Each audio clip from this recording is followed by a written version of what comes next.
Everyone स्वागत करछि सीएचएससी class YouTube channel को देखंतु आज आमे आउ गोटे टॉपिक मु आपन नै के आछि जोडा कि कर पेपर 2 रे रहिछि आपनकर नाटकर संज्ञा स्वरूप +3 फर्स्ट ईयर ओडिया ऑनर्स पिला मन को पई आउ गोटे माने यूनिट रहिछि आपनकर नाटकर संज्ञा स्वरूप मोस्ट इंपोर्टेंट ए क्वेश्चन टी आपन लॉन्ग क्वेश्चन आसे तार संज्ञा कोन स्वरूप कोन ताइर माने शॉर्ट क्वेश्चन मध्य आसे आप मन को बहुत हेल्पफुल हो पारबो। तो देखंतु मो प्रीवियस क्लास रे पढैथिले जोटा कि आप मनकर उपन्यासर संज्ञा स्वरूप आप मन से वीडियो देखि नांती ताले जाई कि देखि परिबे। तो आज वर्तमान पढिबा नाटकर संज्ञा एवं स्वरूप। तो देखंतु प्रथमे हम जानिबा नाटकर संज्ञा माने नाटक कहिले काहाकू बुझाइबा काहाकू माने कुआ जाय नाटक काहाकू कुआ जाय आप मनकर शॉर्ट क्वेश्चन आसे नाटक कोन हला। तो चलंतु वीडियो को फटाफट स्टार्ट करनबा। तो देखंतु ए भलिया लिखिबे बास्तव समाज को जी मंच उपर अभिनय आधार रे उपस्थापन करिथाय ताहाकू आमे नाटक बोले मोटामोटी भाव में कही था। तो इंग्राजी रे कहा जाए limitation of action is the form of action बोले आमे कही था।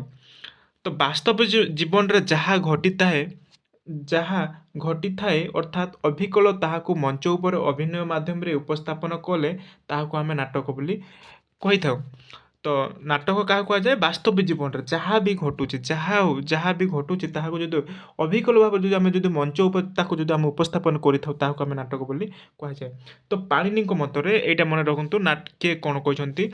तो पाणिनि मतरे नट धातु नाटक शब्द उत्पत्ति होती है। शॉर्ट क्वेश्चन आसे नाटक शब्द कौथि उत्पत्ति बा सृष्टि होती है। यहाँ नट धातु नाटक शब्द उत्पत्ति होती है। मूल नट शब्दर प्रकृत अर्थ हूँ कौन हलचल हेबा है। नट अर्थ कौन माने मूल मूल प्रकृत अर्थ हूँ हलचल हेबा ताहाकू आमे नाटक बोली मोटामोटी भाव में कहि परिबा।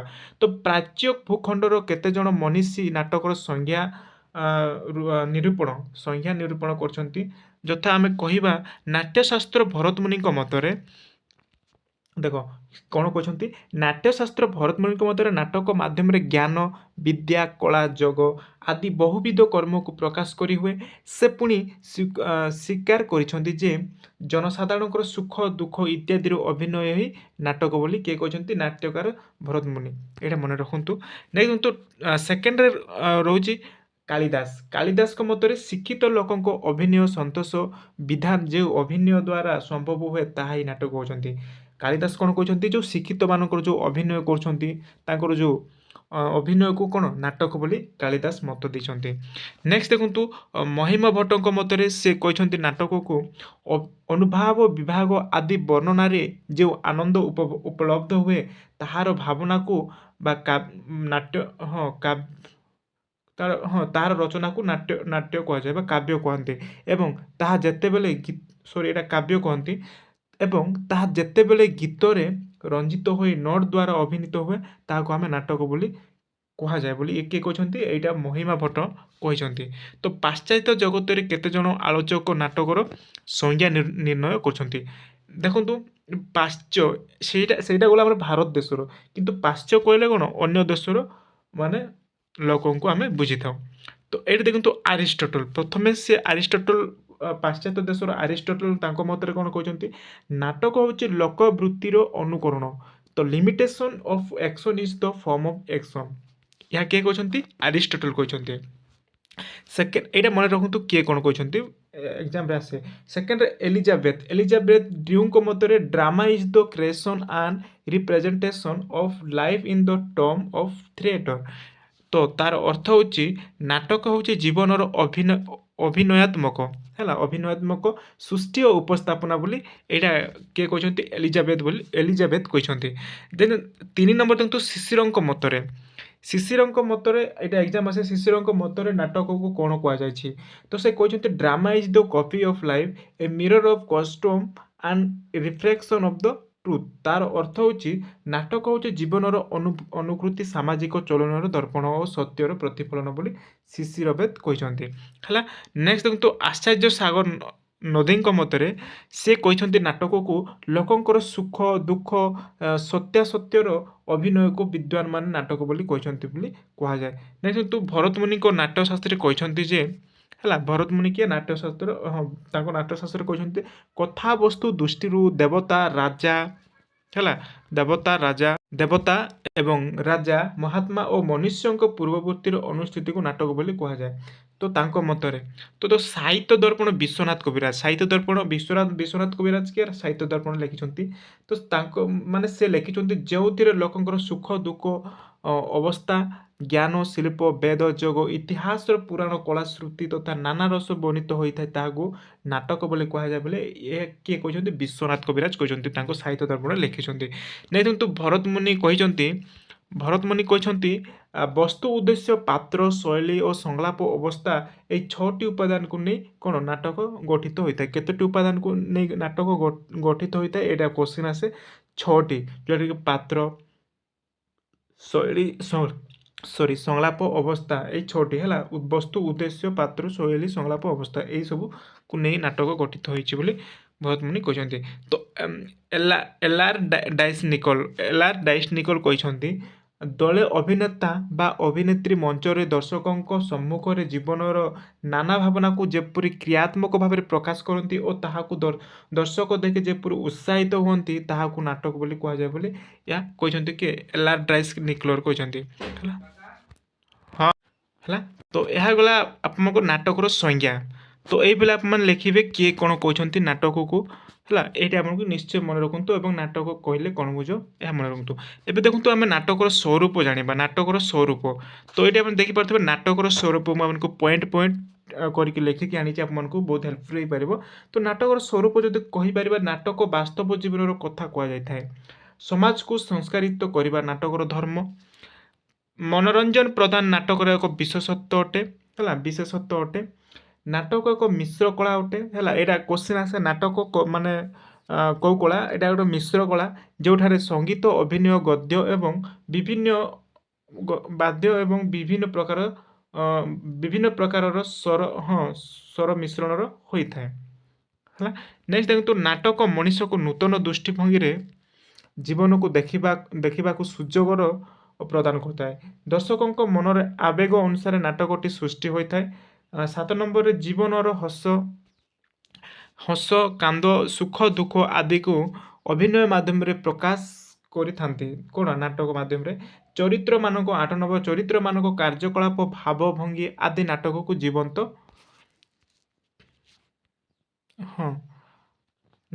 ଜୀବନ୍ତ କରି ଦେଇଥାଏ। ନେକ୍ସଟ 9 ନମ୍ବର ହେଉଛି ନାଟକ ହେଉଛି ଲୋକବୃତ୍ତିର ଅନୁକରଣ ହେଲା। କ'ଣ? ନାଟକ ହେଉଛି ଲୋକବୃତ୍ତିର ଅନୁକରଣ। 10 ନମ୍ବର ପର୍ଯ୍ୟନ୍ତ ନାଟକରେ ଟ୍ରାଜେଡି ଏବଂ କମେଡି ମଧ୍ୟ ରହିଥାଏ। ଏଇଭଳିଆ ଆପଣମାନେ 10ଟି ପଏଣ୍ଟ ଲେଖିବେ। ସ୍ୱରୂପ ଆପଣମାନଙ୍କୁ ମାନେ ବହୁତ ହେଲ୍ପଫୁଲ୍ ହେଇପାରିବ ହେଲା। ଏବେ ଦେଖନ୍ତୁ ନାଟକର ସଂଜ୍ଞା ଗଲା, ସ୍ୱରୂପ ମଧ୍ୟ ଆମେ ପଢ଼ିଲେ। ଏବେ ଜାଣିବା ନାଟକର ଗଠନ ରୀତି କେମିତି ଅଛି, ମାନେ କ'ଣ ସବୁ ମାନେ କେତେ ପ୍ରକାର ଗଠନ ମାନେ ନାଟକ ଅଛି। ତ ଏଇଠି ଦେଖନ୍ତୁ କଥାବସ୍ତୁ ବା କାହାଣୀ, ନାଟକ କଥାବସ୍ତୁ ବା କାହାଣୀ ଆପଣମାନଙ୍କୁ ମାନେ କୋଶ୍ଚିନ୍ ଆସେ। ନାଟକର କାହାଣୀ, କଥାବସ୍ତୁ ଏବଂ କାହାଣୀ ଗୁଡ଼ିକ ଆଲୋଚନା କର ହେଲା। ଏଇଭଳିଆ କୋଶ୍ଚିନ୍ ଆସେ। ତ ଜାଣିବା, ତ ନାଟକ ନିମନ୍ତେ ସର୍ବପ୍ରଥମେ ଦରକାର ଏକ ସ୍ୱୟଂ ସମ୍ପୂର୍ଣ୍ଣ କ'ଣ କଥାବସ୍ତୁ ବା କାହାଣୀ। ତ କଥାବସ୍ତୁ ସଂଯୋଜନା ବା କାହାଣୀ ଗଠନ ସମୟରେ ନାଟ୍ୟକାରଙ୍କୁ ବିଶେଷ ଲକ୍ଷ୍ୟ କରିବାକୁ ହେବ ଯେ ସେ ଯେଉଁ କାହାଣୀ ଗ୍ରହଣ କରିଛି ତାହା ପ୍ରଭାବଶାଳୀ ହେବା ଉଚିତ। ବୁଝିପାରିଲେ? ଫଳରେ ସମାଜରେ ତାହା ଆଲୋଡ଼ନ ସୃଷ୍ଟି କରିବା। ଐତିହାସିକ, ସାମାଜିକ, ପୌରାଣିକ ବିଷୟବସ୍ତୁ ସମ୍ବଳିତ ଯେଉଁ ସେଥିରେ ସମାଜ ଚିତ୍ର ସଂଯୋଜନା କରିବା ନାଟ୍ୟକାରଙ୍କ ସିଦ୍ଧହସ୍ତତା ଉପରେ ନିର୍ଭର କରେ। ନାଟ୍ୟକାରର କର୍ତ୍ତବ୍ୟ ହେଉଛି ଚରିତ୍ର ପ୍ରଧାନ ନାଟକରେ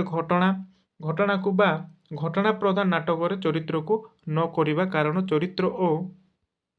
ଚରିତ୍ର ଓ ଘଟଣା ପରସ୍ପର ନିର୍ଭରଶୀଳ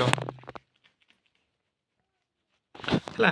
ଏଇଟା ଥିଲା କ'ଣ ନାଟକ ଏବଂ କଥାବସ୍ତୁ କାହାଣୀ। ଏଇଟା ଆପଣ ଲେଖିବେ। ଦେଖନ୍ତୁ ଚରିତ୍ର, ନାଟକର ଚରିତ୍ର କ'ଣ? ଦେଖନ୍ତୁ ଘଟଣାକୁ ସାକାର କରିଥାନ୍ତି ଚରିତ୍ର ବା ନାଟକ ପାଇଁ ଚରିତ୍ର ଏକାନ୍ତ ଆବଶ୍ୟକ ରହିଥାଏ। ଚରିତ୍ର ହିଁ ଘଟଣାର ରକ୍ତର ମାଂସ ଭରି ଦେଇ ତାକୁ ଜୀବନ୍ତ କରିଥାଏ ହେଲା।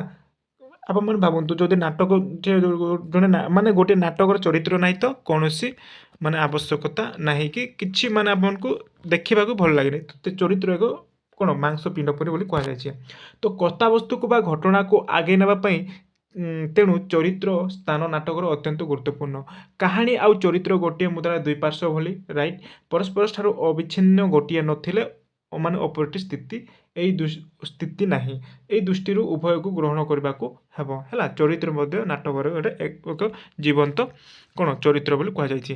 ତ ଦେଖନ୍ତୁ, ଚରିତ୍ର ନାଟକର ଏକ ମୌଳିକ ତଥା ଗୁରୁତ୍ୱପୂର୍ଣ୍ଣ ଅଙ୍ଗ। କଥାବସ୍ତୁ ନାଟକର ଶରୀର ହେଲେ ଚରିତ୍ର ଏହାର ପ୍ରାଣ। ଏଇଟା ଆପଣମାନେ ଲେଖିବେ। ତ ଚରିତ୍ର ବିନା କଥାବସ୍ତୁ ପ୍ରାଣହୀନ। କାହାଣୀ ଧର୍ମୀ ନାଟକ ଦର୍ଶକମାନଙ୍କୁ ଆମୋଦିତ କରିପାରେ, ମାତ୍ର ସେମାନଙ୍କ ମନରେ କୌଣସି ପ୍ରଭାବ ପକାଇ ପାରେ ନାହିଁ, ହେଲା। ତ ନାଟ୍ୟକାର ତେଣୁ ଚରିତ୍ର ଉପରେ ଅଧିକ ଗୁରୁତ୍ୱ ଦେବା ଉଚିତ। ନାଟକରେ କୌଣସି ଚରିତ୍ର ଅବାସ୍ତବ ମନେ ହେବା ଉଚିତ ନୁହେଁ।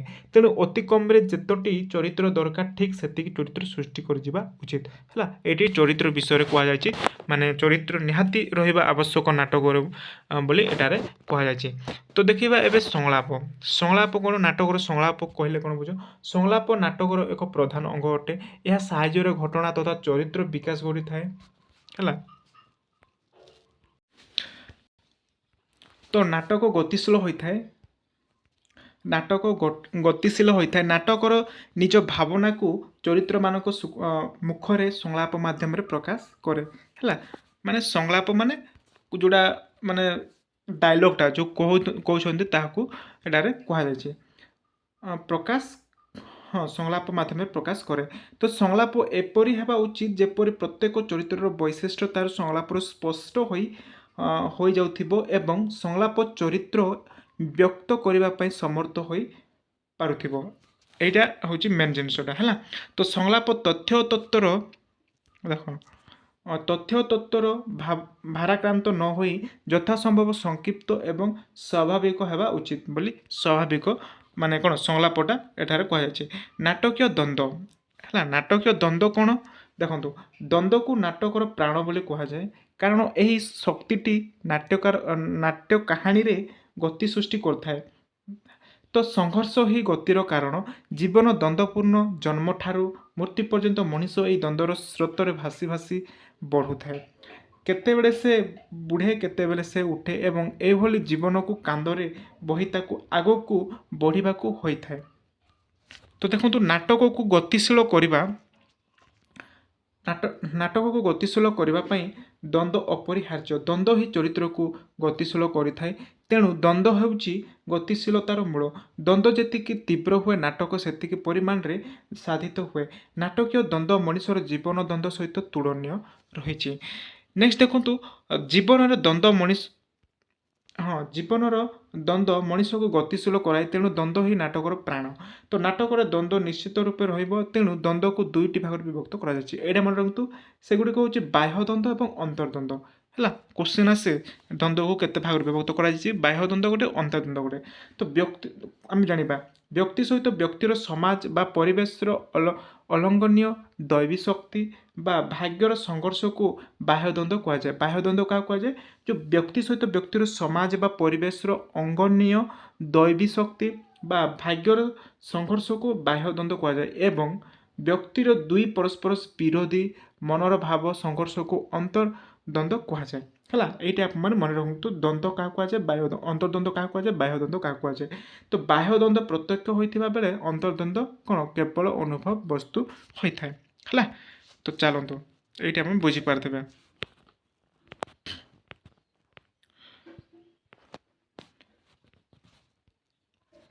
ତ ଦେଖନ୍ତୁ, ଏଇଟା ଗଲା ନାଟକୀୟ ଦ୍ୱନ୍ଦ୍ୱ।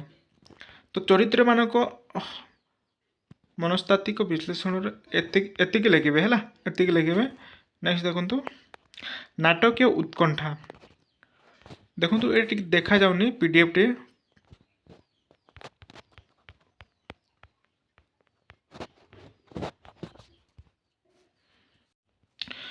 ମୁଁ ଯାହା ଆପଣଙ୍କୁ କହୁଛି ଆପଣମାନେ ଶୁଣି ଦିଅନ୍ତୁ।